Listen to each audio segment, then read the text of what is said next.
usually not a dark romance girly. I couldn't give it 5 stars though because like we all know what happens. With it being a very sad book, I truly felt no emotions while reading this. I didn't like it. There might be a little bit of incest. I read the most viral book talk books, and here are my honest thoughts. I spent a lot of my valuable time reading, and I would hate to see you guys waste your time on books that you don't like. So here are my honest thoughts on all of the books that I've read because of Book Talk. Cracking open one of these because I know that this is gonna be such a long video. We're gonna start off with one of my most probably unpopular opinions, and this is Happy Place by Emily Henry. I didn't like it. So many people on Book Talk love Emily Henry. I am one for one right now. I've read Beach Read and I've read Happy Place, and love Beach Read, hated Happy Place. So I don't know where I stand with this author. Let's start off with Happy Place. The story follows Harriet and Wynne, who have secretly broken up but decide not to tell their friends as they have a vacation already planned with all of their friends to stay in a beach house in Maine all together. They get to continue this vacation as a normal couple, but absolutely no one knows that they broke up. They get to decide over the span of this vacation if they are truly broken up or if their relationship is worth saving. I feel like this book has a lot of miscommunication. If Harry and Wynne just talked about their relationship, things would have gotten resolved way sooner. I just did not like this book. I thought it was very slow, very boring. I don't really get how this is people's favorites. I gave this book 3 stars. And I wouldn't recommend. That being said, let's move on to Beach Read by Emily Henry. I love this book. I give it 4.5 stars. A lot of people have this as their 5-star read. I couldn't give it 5 stars. It wasn't a 5-star book. I feel like I read this book at the right time, right place. I read this in 2023 during the summer when I was on my vacation in Sicily. So I feel like the mood was really there. This story follows January, who is a romance writer, and Gus is a serious literary author. And they both know of each other, but I believe this is like a little bit of an enemies to lovers kind of book. I think they're like rivals because they're both writers. They end up unexpectedly staying in neighboring beach houses, and they both are experiencing writer's block. So they both challenge each other to write one another's genre. So January tries to write a literary fiction book and Gus tries to write a romance book. And that's where their love story takes off. For me, I really like this book. I definitely would recommend this book, especially in the summer, to someone who's trying to get into reading or just likes romance overall. I don't know, I really enjoyed this book. I mean, I gave it 4.5 stars. Personally, when I give a book 4.5 stars, I really enjoyed that book. So I do think this book is worth the hype. We have The 7-Year Slip by Ashley Poston. This book was all over my For You page, and I really was so excited to read this book, but I ended up rating this book a 3.75 stars. This book was just okay for me. The story follows Clementine, who is a publicist in NYC. She grew up with many fond memories of visiting her aunt's NYC apartment until one day her aunt unfortunately commits suicide. So Clementine, in the moment of grief, decides to visit her aunt's old apartment. When she goes to visit this apartment following her aunt's death, she randomly finds a man inside of her aunt's apartment and begins to fall in love with him, but she doesn't realize that when she visits this apartment and finds this random guy in her aunt's apartment, it's actually 7 years in the past. She remembers that her aunt used to say how her apartment was magical and felt like a pinch in time, but she didn't think her aunt meant literally. I rated this book a 3.75 stars. A lot of people absolutely love this book. For me, it's a maybe if I would recommend this book to someone. When I read this book, it reminded me a lot of One Italian Summer by Rebecca Searle, and I feel like that's also why I gave this book a low rating. I also don't know if I like time travel tropes either. I mean, maybe I read this book at like the wrong time or when I was in a reading slump. But for me, I would possibly recommend this book to people because I can see how people would like it, but do I think it's worth the hype? No, I feel like I've read a lot of books that are way better. Icebreaker by Hannah Grace. This book was so popular on Book Talk for so long, and I waited like 2 years after purchasing this book to actually read it. Spoiler alert, it did not live up to the hype. I gave this book 3.5 stars. For me, it was all spice, very little plot. I don't do well with those kinds of books. If there's gonna be spice, there has to be plot.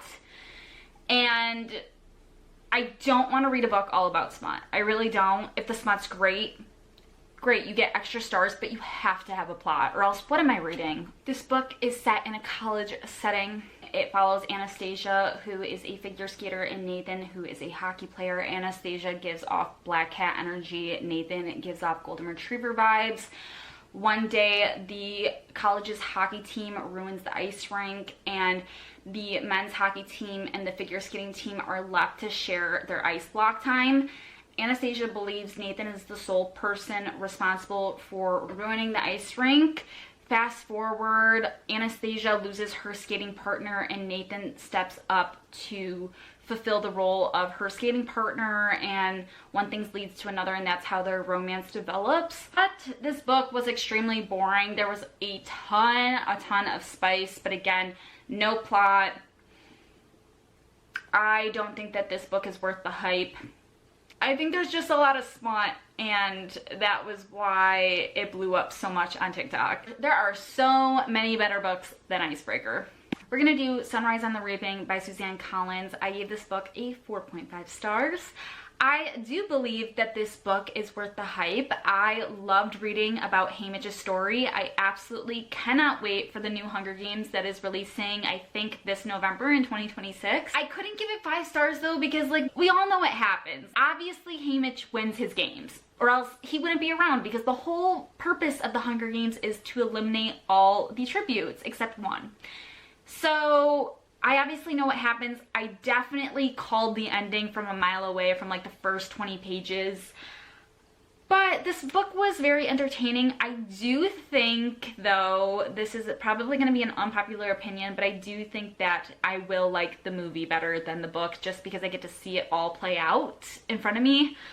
But that's just me. But it was super interesting to read about his arena and what goes on with the game makers and President Snow. And overall, yes, I do think that you should give this book a chance and that it is worth the hype. Love Theoretically by Ali Hazelwood. I gave this book 5 stars. I absolutely think that it is worth the hype. I love Ali Hazelwood as an author.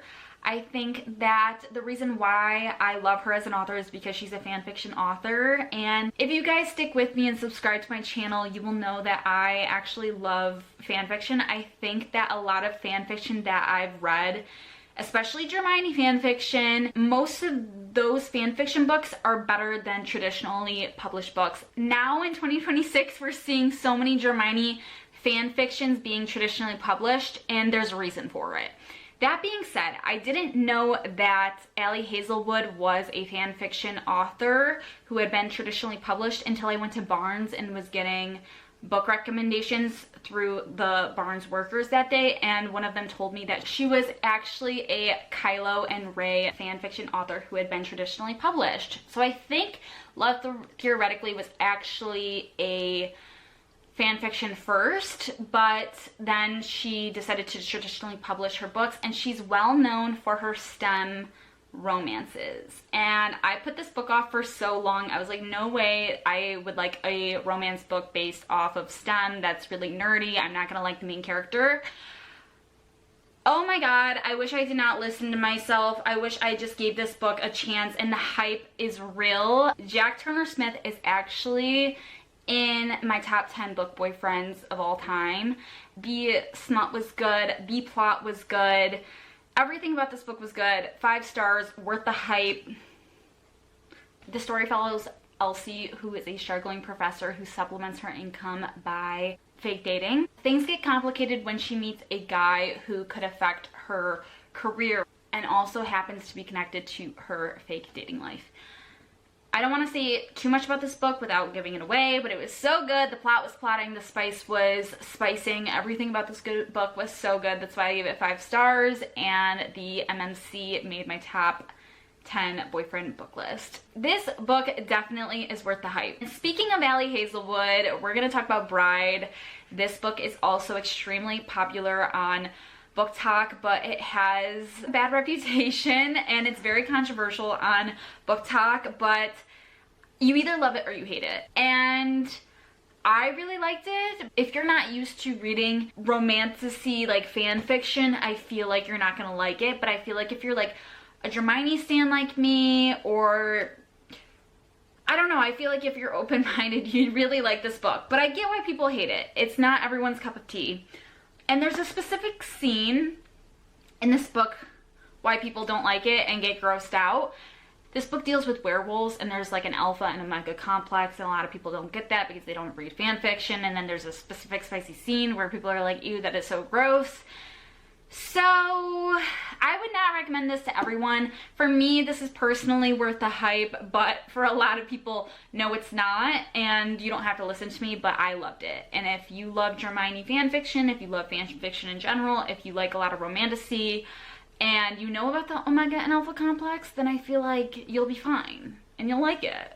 But if not, stay away from it. Bride is about a vampire who is forced into an arranged marriage with a werewolf to resolve political conflict between their two species. Misery Lark only agrees to this arranged marriage to further investigate the disappearance of her best friend. I love it. I don't know, it's enemies to lovers. That's all I'm gonna say. I gave it 4.5 stars, but again, this is an extremely controversial book on BookTok. We have Archer's Voice by Mia Sheridan. This is so many people's favorite book on BookTok. A lot of people give this 5 stars. I personally gave this book 4.25 stars, but I do see how this book lives up to the hype. I was in a reading slump when I read this book, so I feel like I didn't give it a fair chance, but I do see why people like it. This story is about Bree Prescott, who is escaping a troubled past and moves to a small town in Maine. When she escapes to this town in Maine, she meets Archer Hale, who is a boy who lost his voice after witnessing his parents' death, and his father shoots him at 7 years old.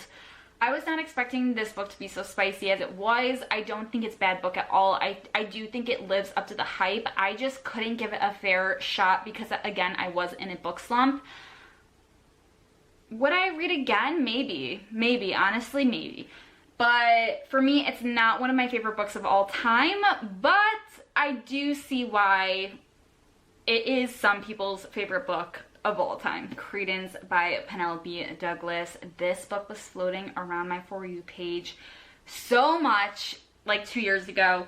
I'm typically not a dark romance girly, but this dark romance for me was okay. For me, dark romance, I don't like when the guy is super possessive, super well, I do like a little bit of stalking, but I don't like when things are like non-consensual. Here's a better way to put it. I don't like toxic men in dark romances. So that's why this dark romance was pretty okay for me. Penelope Douglas as an author, I read Pong 57. I think she's one of my least favorite authors, I'm not gonna lie here. But Credence was pretty okay. I gave Credence a 3.5 stars. Credence, I also feel like, is one of those books that is super popular on BookTok because of the smut, and there might be a little bit of incest in it. This book follows Tiernan, who loses her very famous parents, and after her parents pass away, she gets an unexpected phone call from her dad's stepbrother, aka her Uncle Jake. Uncle Jake invites Tiernan to move to the remote wilderness in Colorado with his 2 sons. She may or may not have a romance between all 3 of them. That's why this book is extremely controversial and taboo, and I feel like that truly is why this book gained so much popularity on BookTok. I think that this book is a really good palate cleanser if you're in a book slump. Would I recommend it? No. Do I think it's worth the hype? No. Do I think it's a horrible book? No. Do I think it's a weird book? Yes. Would I read it again? No. So I think that answers my question here. Is this book worth the hype? No. The Silent Patient by Alex Michaelides. I gave this book a 4 stars, but honestly, I am really surprised that I rated it this high because it is one of my least favorite thrillers of all time that I've ever read. It also doesn't help that I tried to read this book during a 24-hour readathon, and if you've ever tried filming one of those videos, you know that those books that you read during a 24-hour readathon just, I don't know, I feel like you just hate those books because you despise that you're reading for 24 hours because it's a super hard challenge. I also feel like I didn't love this book because of that reason. This book follows Alicia Berenson, who is a painter and also murders her husband Gabriel. Since the murder, Alicia Berenson does not speak to a single soul, but the only statement made about her husband's murder was a painting left over at the murder scene.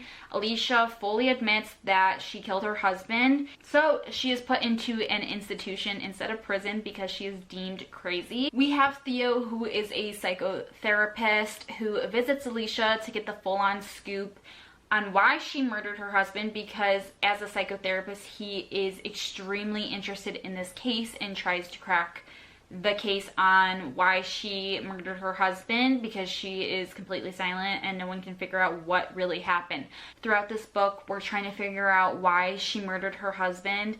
I was left feeling very underwhelmed at the plot twist of this book. I didn't guess it, but at the end I was like, really? That's it? Like, that's all we get? I just feel like this book isn't worth the hype. I've read a lot of thriller. I feel like there's a lot of thriller books that are way better than this. So for me, personally, this book was not worth the hype. The Nightingale by Kristen Hanna is a historical fiction based on World War II France. We have two sisters who take two different paths on how to survive the Nazis taking over World War II France. One stays home and tries to protect her family while the other goes and joins the resistance. I thought this book was pretty good. I gave it 4.5 out of 5 stars. A lot of people give this book 5 stars. I feel like I guessed this book's ending during the middle part of this book, but I didn't guess the ending with the right character. It's not one of my favorite books of all time. Shocking, I know, but do I think it's worth the hype? Yes. I can definitely see why this is people's favorite book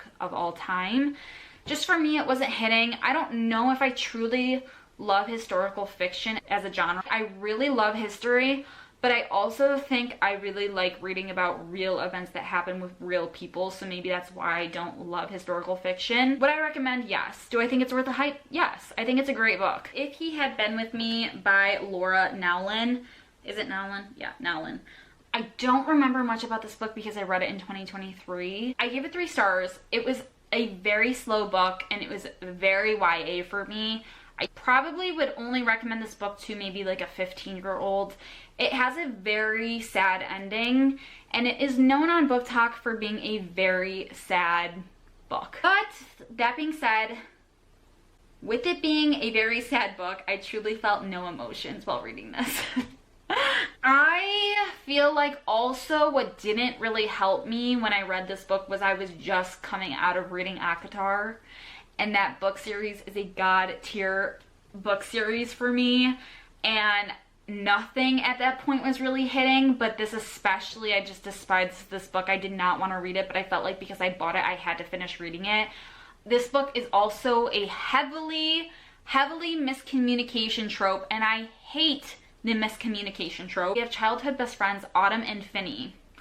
Their neighbors and their mothers are also best friends. This book takes you through their story and how they drift apart throughout high school. They both are now dating new people, but despite them dating new people, they still feel a pull to one another. Writing feels like you're reading a high schooler's diary. Like I said, I feel like this is a really good book for someone who is young adult, and that makes sense because it is young adult. Do I think this book is worth the hype? Absolutely not. I wouldn't recommend this. Absolutely not. I could guess the ending from a mile away, and I felt absolutely nothing while reading this book. The 7 Husbands of Evelyn Hugo by Taylor Jenkins Reid. I think I really love Taylor Jenkins Reid as an author. This book, again, I think this is a book if you either love it or you hate it, and I think you love it if you read it at the right time in your reading journey, and if you're not in a book slump. I think it's a really good book, but I think you have to be in the mood for it. I personally read it at the right place, right time. I thought it was so good. I gave it 4.5 stars. I would have given this book 5 stars if I didn't guess the ending. I was shocked that I guessed the plot twist because I never put pieces together like that, but I did for this book. That is the only reason why I didn't rate it 5 stars. You follow Evelyn Hugo. Evelyn Hugo in this book is basically like our Marilyn Monroe. From the title alone, you can guess that Evelyn Hugo had 7 husbands.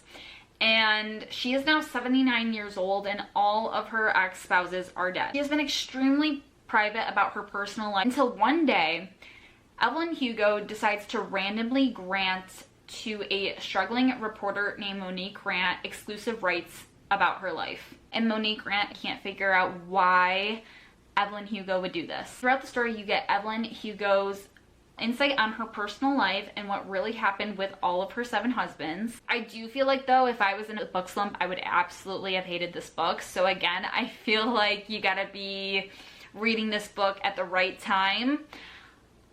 Do I think this book is worth the hype? Yes, I do. But I also can see why people would hate this book. The Housemaid by Freida McFadden. This is one of my favorite thriller books. It is probably the best thriller to get into. If you are experiencing that genre for the first time, I highly would recommend that you pick this book up as your first thriller. I gave this book 4.5 stars. The whole time you're reading this book, you feel like you're reading a romance book, but it's actually a thriller. The story follows Millie, who is an ex-convict. She was in prison for murdering a man who raped another woman, and she gets out of jail. She's struggling so hard finding a job because she's an ex-convict, so she's willing to literally take anything and fake being someone to get a job. One day, she sees a nannying ad and she goes and interviews for a nannying position. Millie lies about everything that's on her resume. She's never nannied a day in her life before. Millie, during the time that she's interviewing for this nannying position, she's living in her car because she struggled with employment. And this nannying position is literally her ticket out of poverty and being homeless. This nannying position pays really well. It's a live-in position. She is fully not expecting to get this job at all whatsoever. As soon as Nina, her employer, looks up her past, she's gonna be fired on the spot, especially for a nannying position when you're taking care of kids. She leaves the interview fully expecting not to land the job until she gets a call back from Nina, and Nina hires her as the nanny. And Millie's thinking, great, this is a great opportunity. The thriller goes from there. I don't want to say too much without spoiling, especially if you haven't seen the movie. I do highly recommend that you watch the movie right after you read the book. I read this in like a day. This book actually has a second book called The Housemaid's Secret, and I gave The Housemaid's Secret 5 stars. This book is actually a series, and I fully recommend reading the series. Do I think this book is worth the hype? Absolutely. I loved it. Last book on our list is Verity by Colleen Hoover. This book is nothing like the books that Colleen Hoover normally writes. I absolutely love the plot twist of this book. Verity is about an author who is hired to finish a very famous author's book series after she becomes unable to write. She's invited to stay at this famous author's house to get a better idea of where she should end this book series since she's not the original author. While she's staying in this famous author's house, she finds a manuscript by this author that reveals dark secrets about her life, and it is just so good. This book is so popular on BookTok. It deserves all the hype that it gets. I gave this book 5 stars. 1000% would recommend to someone who loves thriller or is trying to get into thriller. It is so good. It is one of my favorite books of all time. That finishes our these BookTok books worth the hype video. I hope you guys liked this video. If you did, please give it a big thumbs up and comment down below if you disagree with any of my opinions on these very popular BookTok books. I make book content weekly, so if you want to subscribe and follow along on my book reading journey, then please hit that subscribe button. I will see you guys in my next video. Bye!